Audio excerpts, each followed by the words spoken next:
Not gonna lie, sometimes everything just feels like freaking crap.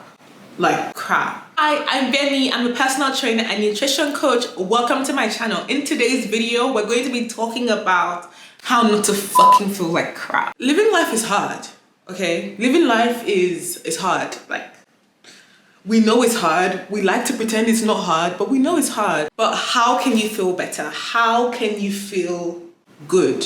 This video is going to be all about the basics of feeling better.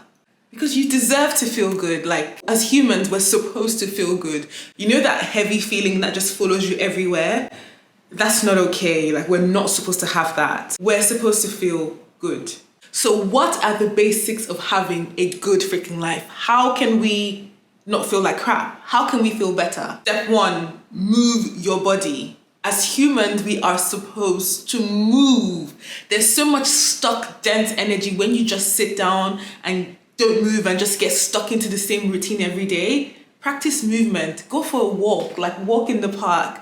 Dance, do a workout. Find a way of moving your body that feels good. It releases energy. It boosts your mood like crazy. Of course, you can tailor your movement to meet your body goals. If you want to gain weight or lose weight, strength training, HIIT and stuff like that can do that for you. Movement is spiritual. You might be like, it's not that deep, but actually it kind of is, because being able to move really does transfer energies from our body. It really just shifts and boosts just everything. So practice, including a movement into your routine. Now, when people think of movement, they think of working out, they're like, oh fuck, I don't want to go to the gym. You do not have to go to the gym. I'm a firm believer that there's a movement style, a movement pattern for everyone. Of course, there are foundational movements that I recommend everyone should incorporate into their routine, but I think it's more important for you to move point blank period than for you to focus on like a certain skill or certain sport. So whatever movement looks like for you, it's going for a walk, playing with your pet, horse riding, whatever it is, practice intentional movement. Yoga, 30 minutes a day, it's game changing. A lot of people, we feel like crap and we don't know why, but actually there's a lot of just dense stuck energy. Including movement into your everyday will drastically improve the quality. Next is eating a balanced diet. If you're feeling like crap, 9 out of 10 times it has something to do with the food that you're eating. I'm behind this because this is definitely true for me. So focus on eating a balanced diet. I'm not going to stand here and tell you that there is one best diet, because I don't believe that there is. But focus on eating a balanced plate where you're making sure that you're getting all your macronutrients in the right proportions. So getting enough carbs to fuel your energy, getting enough protein for muscle growth to keep you full, making sure that you're getting enough of the good fats as well, because our bodies need fat, and of course all your macronutrients, your vitamins, your minerals, making sure that you're not really deficient in any of those things. If you're not a big tracker, one way to do this is definitely building a colorful plate. So making sure that you're getting all the colors in there, reds, greens, oranges, prioritizing whole foods. I think this is the key. What do I mean by whole foods? I mean one ingredient food. So avoid all the processed stuff that you see in the grocery store. Buy actual food, like whole freaking food, vegetables, tubers, like grains, all of that good stuff. Reducing your sugar intake, reducing your alcohol intake as well, that's huge. Making sure you stay hydrated. If you're able to cover the bases of your food nutritionally, that will drastically improve the quality of your life, because it affects your digestion, it affects your skin, it affects your energy, it literally just affects everything. Another must is good sleep. Over the past couple of years, the science of sleep has freaking just gone crazy. There's so much information. A good book to check out is Why We Sleep. Sleep does so much more for us than just sleep. Like, it helps obviously with our rest. Our body digests food when we're at rest. We build muscles when we're at rest. So many things happen in our body when we sleep. And having that time of recovery is amazing. And good sleep does not necessarily equal to the number of hours you lay on the bed. A tool that really helped me track my sleep is my Whoop.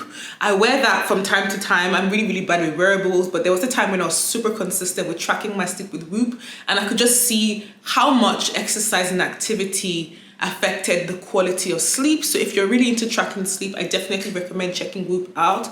If you don't have a Whoop, that's completely fine. Couple of sleep hygiene habits are: one, making sure that you're avoiding screen time 2 to 3 hours before you sleep. And if you have to have a screen in front of you like most of us do, think about getting blue blocking glasses.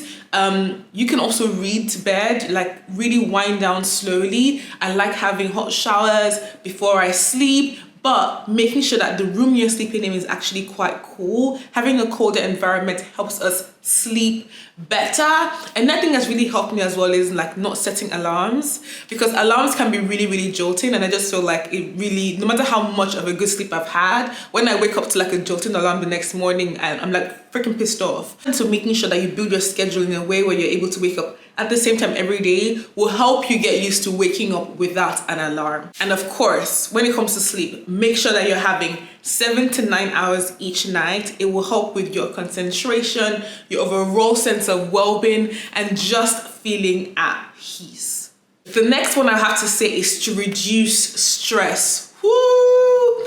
This one is definitely easier said than done, because I don't know, I'm going to speak for myself right here, but I know that at some point in my life, not too long ago, I'm still recovering, I was definitely addicted to stress. Like I felt like I had to be under constant pressure to be productive, to be a high performer, and so on and so forth. So finding ways to reduce stress in your life will just open you up and just make you feel so much at peace. Like I know that there's certain things that cause us stress, and that is just absolutely normal part of a human experience. But what you can work on is your tools of managing stress. So you're going to be stressed during the day. How are you going to manage that stress? How are you going to process all of that energy? I think one of the biggest ones for me there is carving out time for myself every single day to be in complete silence, okay? To just manage and process my thoughts away from everybody. And that's like pure meditation for me. Sometimes I combine that with movement, so going for a walk alone, making sure that I'm not with anyone to process my thoughts.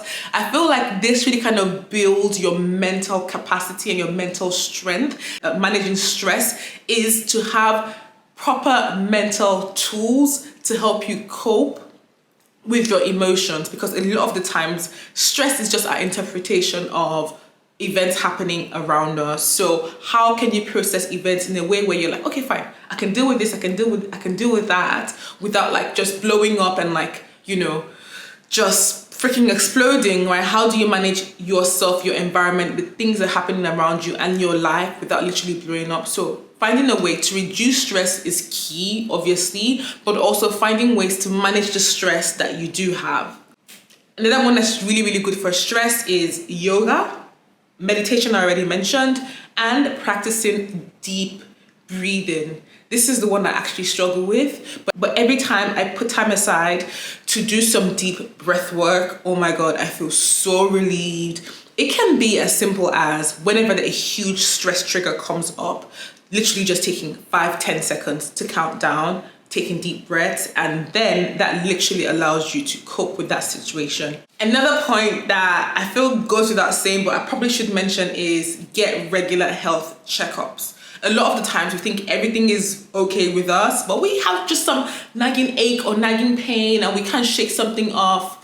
Girl, listen, go to the doctor, get a full body checkup. Make a habit of doing that once a year just to make sure that you're all good, okay? I think that's very, very important to do. We forget to do it, we get scared, we don't want to go, we don't want to know. But at the end of the day, the sooner you can find something out, tackle it head on and deal with it, the better you're going to feel long term, and the more chances you have of like, you know, dealing with it. My last tip, but it's very much a huge tip, is maintaining positive relationships, having positive people around you.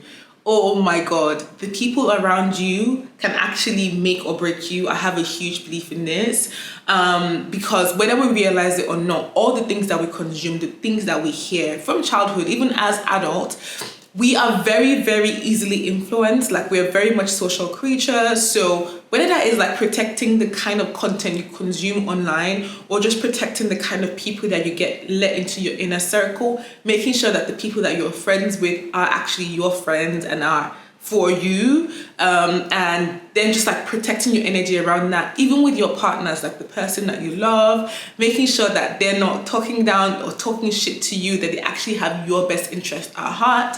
Like, I know this is a much harder one to kind of navigate because emotions and feelings, but the sooner you take some time to evaluate your relationships and really, really see what people are bringing to your life, but also what you're bringing to people's life, and really, really identify the love that you have around you, will help you just feel good. Because as humans, as people, we just want to feel safe, we want to feel secure, we want to feel loved. So taking the time to build relationships that cover those needs will just help you feel, just freaking better. So these are the basics, I think, in feeling better. I'm sure I've missed one or two points, but every time I start to feel like crap, before I take like a deeper dive, I like to just make sure that all these basics are covered. Like, am I moving my body? Am I eating good food? Am I getting enough sleep and enough rest? Am I being mindful and taking time for myself during the day? Am I having healthy relationships around me? Once these bases are covered and I still feel like crap, then I can look into like speaking to a professional, and making sure that, there isn't something else that's wrong with me. But just to keep a handle on things, making sure that these basics are covered always gets the job done. I hope you enjoyed this video. I hope you practice some of these tips, and I'll see you in my next one. Bye.